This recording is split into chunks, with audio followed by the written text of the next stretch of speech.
thing that drives me wild about it is the dishonesty of the discussion, like Chris alluded to before in his editorial.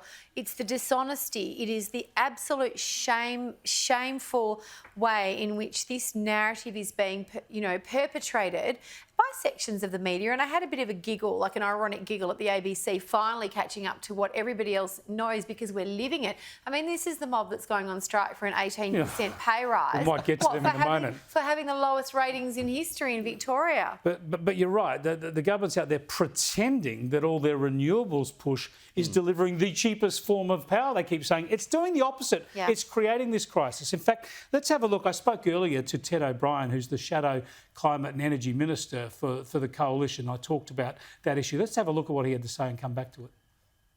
And I think Australians are asking, Chris, can it get any worse? And when they ask that question, well, it gets worse.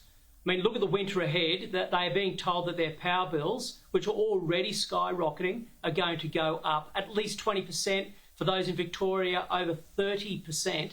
And we find out today there might also be a shortage of gas.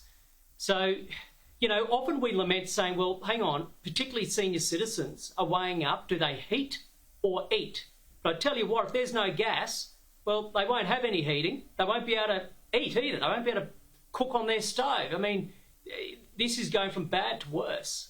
Look, this is just incredible, though. It defies belief. We have so much gas in this country. There's not a country in the world, really, per square kilometre or per head of population, certainly, has more gas than Australia, except for maybe Qatar, yet we're heading into gas shortages.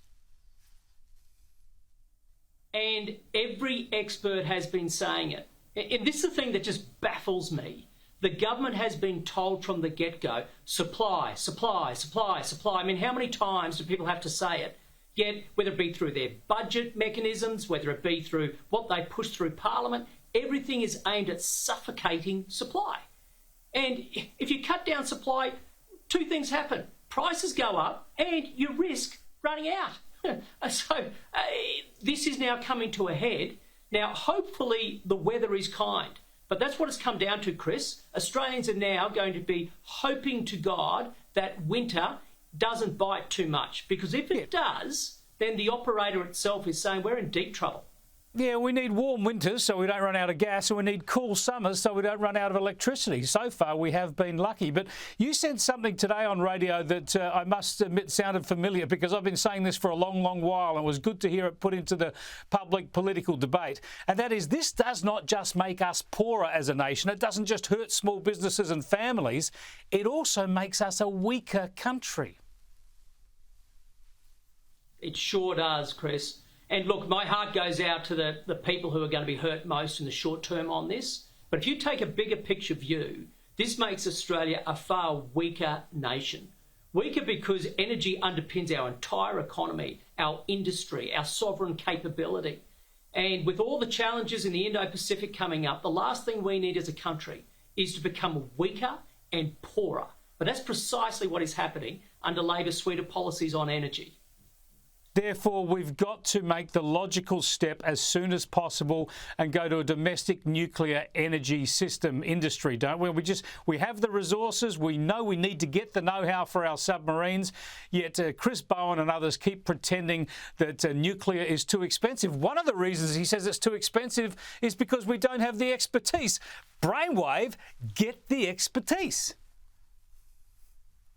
Well, exactly. I mean, look, Chris Bowen's just a big pretender, right? Everything he's come up with has failed, and everybody is now seeing that.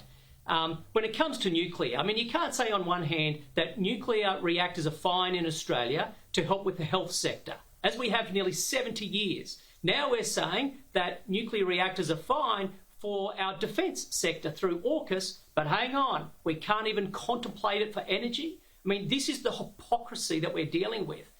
We should have everything on the table. It should be all of the above. We should be thinking of every possible technology. You know, Chris Bowen talks about this is akin to the next industrial revolution. Well, if that's the case, why don't you actually do some economic modelling on your policies? Why don't you consider every possible technology, including nuclear, which the rest of the world is now looking at? Spot on, Ted. Thanks for joining us. Thanks very much, Chris. All the best. Ted O'Brien there. I'm here with Gemma and Caleb. Caleb, it's so logical. Chris Bowen seems like the weakest link, not just for the government, for this country. I know, it's extraordinary. And they make this argument, I mean, as you said there, this is going to be the new industrial revolution. Well, I tell you what, the last industrial revolution was about human potential. It was about us improving the world, discovering new things that we could do to lift ourselves up out of poverty. You're getting the exact opposite out of this quote-unquote industrial revolution. And the comment about nuclear power as well. I mean, we were talking about this during the interview. How can it be that we are going to build nuclear submarines that result in nuclear reactors that produce high-level nuclear waste, which we will have to store? That's all fine, but we still have a ban on nuclear energy in this country. It is stark raving mad. And he blames cost factors despite the facts. And he said today, Bowen, or it was yesterday I think he said it, one of the reasons it would be so expensive in Australia is we don't have the know-how and the infrastructure. Duh! We're building the subs. Oh, it's just... I don't have any words without swearing. This is a family show. It's a family show. I won't do it to you, Chris. But the argument, though, if the argument is that it's not economically viable, then you have nothing to lose in lifting the ban. Because, of course, no one will build it. Yeah. Let the market decide. They're worried it will don't work. let the market decide, because then renewables won't be allowed to. They're worried it will work. Correct. They will be proven wrong. We will keep the conversation going on the other side of the break.